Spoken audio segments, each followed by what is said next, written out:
Yun, what's up mga guys? Para sa ating video for today, as requested ni Mrs. ang kanya daw bagong favorite, chicken slam dunk o chicken dinakdakan.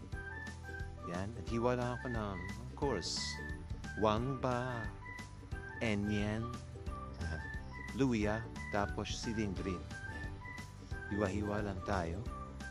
And then after nyan, prepare tayo ng sauce na gagamitin natin o yung cream daw.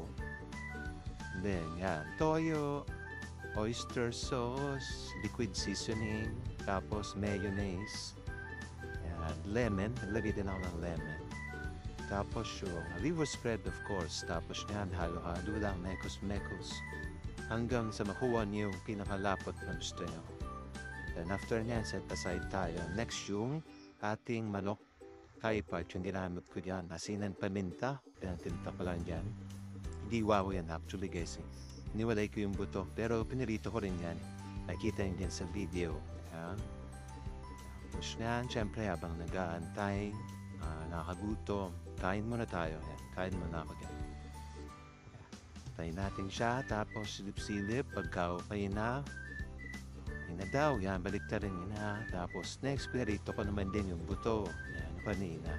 Siyempre, hugas tayo ng kamay. Tapos yan, iwain na natin siya.